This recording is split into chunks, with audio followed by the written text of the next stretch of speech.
Nita and 4 of my grandchildren are burnt and shot up.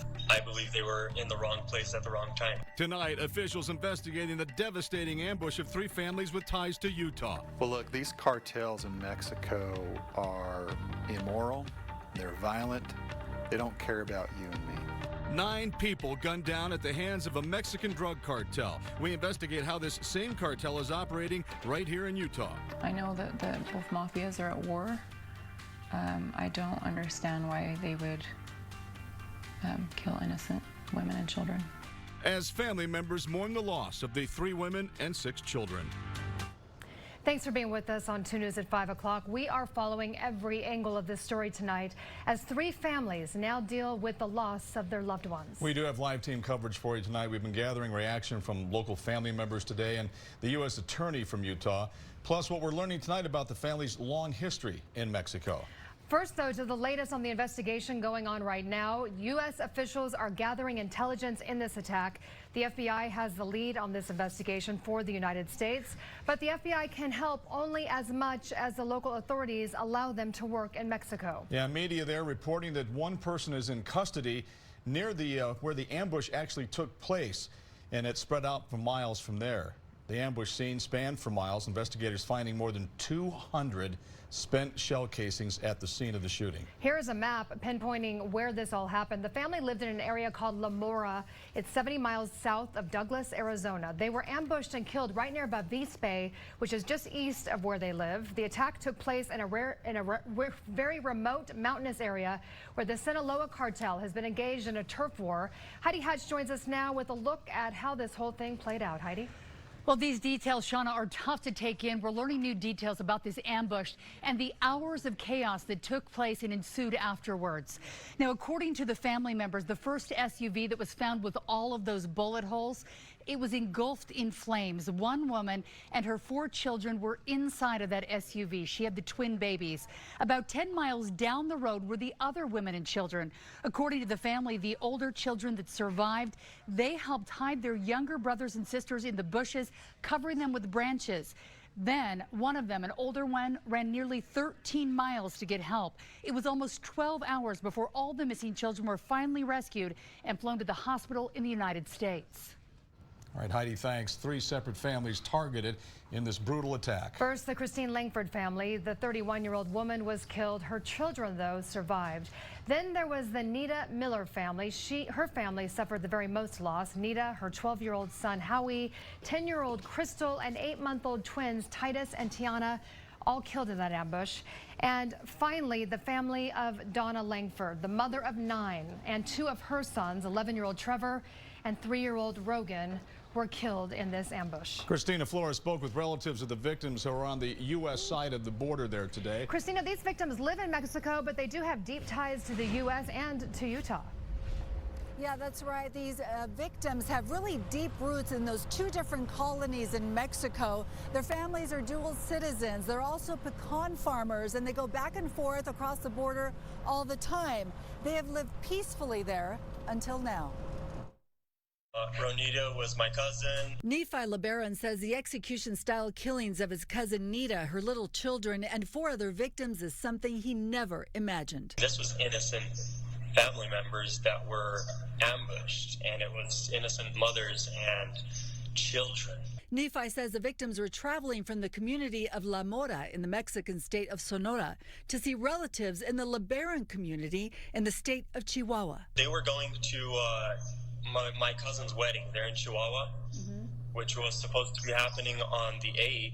They were ambushed on a dirt road they traveled many times before. A lot of the family has traveled through these roads lots of time, back and forth, every single year, all the time, throughout the year, especially during like Thanksgiving and stuff. But it was actually a dirt road. The roads are really bad down there, so it was a dirt road going through the mountains. The shock is just overwhelming. Willie Jessup talked to us by phone. He's from Utah, but his son recently married the daughter of victim Donna Langford. Jessup says the people in the LeBaron and La Mora colonies are peaceful farmers. They raise pecans and their crops there, and then they do construction work and stuff in the United States. And so it's these Mormon settlements that were established back in the 1800s. While cartel violence is rampant in Mexico, the two colonies have been safe until now. They don't get involved in the cartels. They grow their crops and mind their business, and the cartels have left them alone. But in the last few years, that relationship has deteriorated. We've got to get our government behind how to solve this problem.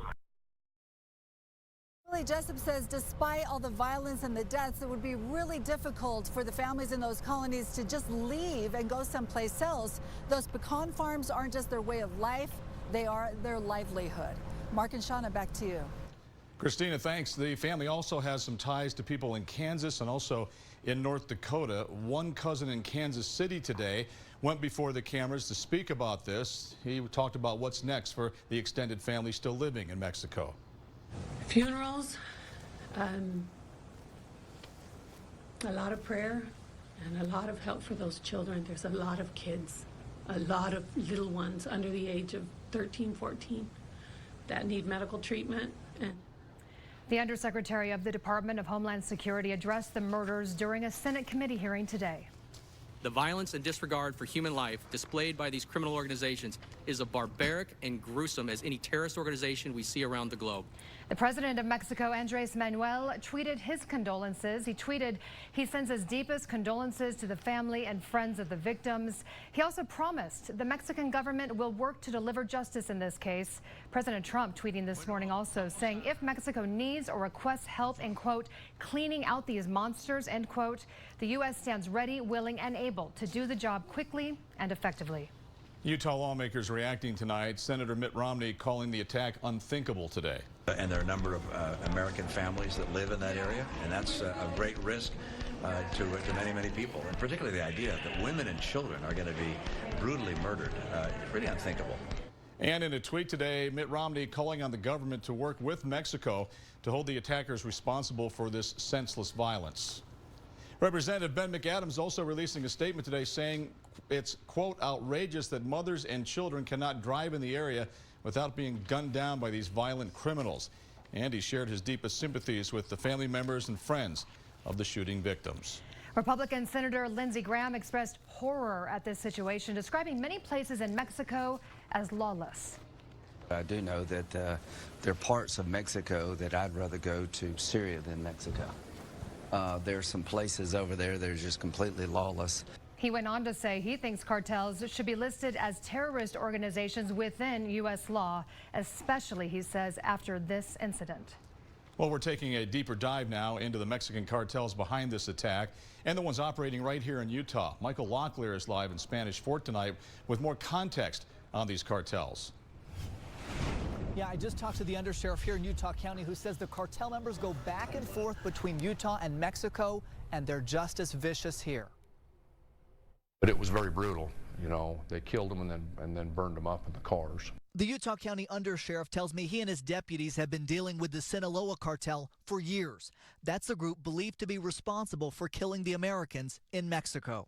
Are these cartels in Utah as vicious as the ones in Mexico? Absolutely. They're absolutely as vicious. Yesterday when that family was murdered in Mexico, you know, you're talking women and children and they just don't care. Undersheriff Sean Buffton tells me 4 or 5 cartels push most of the drugs in Utah. Citing statistics from the Mexican government, Stratfor made this graph showing the increasing level of violence. A record last year, more than 30,000 murders in Mexico, many of them drug-related. If you look at the homicides in Mexico, the amount of people, even Americans, that get caught in the crossfire, there's a lot. Buffton says the Utah County Sheriff's Office and agencies statewide are taking on the cartels every day of the week. You're saying the people who killed the family in Mexico could very well be the same people in our neighborhood here? Very easily could be. Someone in Utah could be just as violent as someone in Mexico. I think up here they just choose not to be because they don't want to bring heat onto their cartel family. And the undersheriff says most of the cartels take those drugs to Salt Lake City first, then distribute them statewide. Live in Spanish Fork tonight, Michael Locklear, 2 News. That road is beautiful, but it can be very dangerous. I've never chosen to travel that way. As a U.S. citizen and as a reporter, I would never travel that way. That was Yami Virgin, a reporter in San Antonio. She regularly reports on the cartels in Mexico, and Yami says when she travels there, they have armored vehicles and at least 2 bodyguards. Well, this area is on the State Department's list of places to avoid now. In fact, it's colored orange on the State Department's website, meaning reconsider any travel to that area. You just don't go there. It's dangerous. Travel expert Larry Gelwicks says this incident should not affect areas more common for tourists. He says places like Puerto Vallarta and Cancun remain safe for vacationers. If you're worried about traveling outside the U.S., you can visit the State Department's website. It's travel.state.gov, travel.state.gov. You can find any advisories or warnings when it comes to traveling outside of the U.S. There is a long history of Mormon resettlement in Mexico. Many of those who broke off from the Church of Jesus Christ of Latter-day Saints made their homes there. Jenna Rose spent the day tracking the history and the connections that still exist here in Utah. And Jenna, what did you learn? Well, Mark and Shauna, Lindsay Hansen Park is a researcher and a Mormon historian. She spent 6 years studying fundamental groups, many of which are now living in Mexico. Here's how they got there.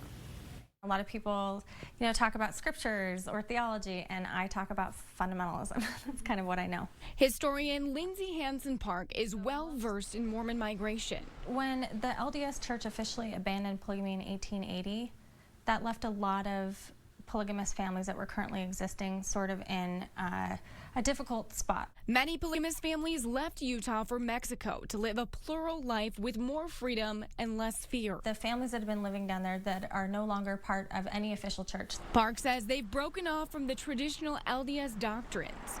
While they follow their own religion, they still have ties here. The communities there are still very much connected to Utah here. Families in Mexico often go back and forth, staying in touch with relatives here. The victims of Monday's attack were living in La Mora, Mexico. This town has been attacked by drug cartels for several decades. For years, Park says these families have been fighting violence brought on by drug cartels. This attack, just another example. I've seen people talk online saying that, polygamists deserve what is coming to them. Park says while their beliefs may be controversial, these families are still innocent victims. They're just families living their religion, and of course it's controversial practice, but not all of the people killed were even polygamous. And even if they were, I don't think they deserve to die like that.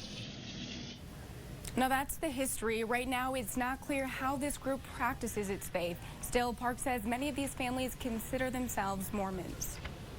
Jenna, thank you very much. We will continue to follow the developments on the ambush in Mexico online and on TV. Stay with us for the very latest as we learn more information.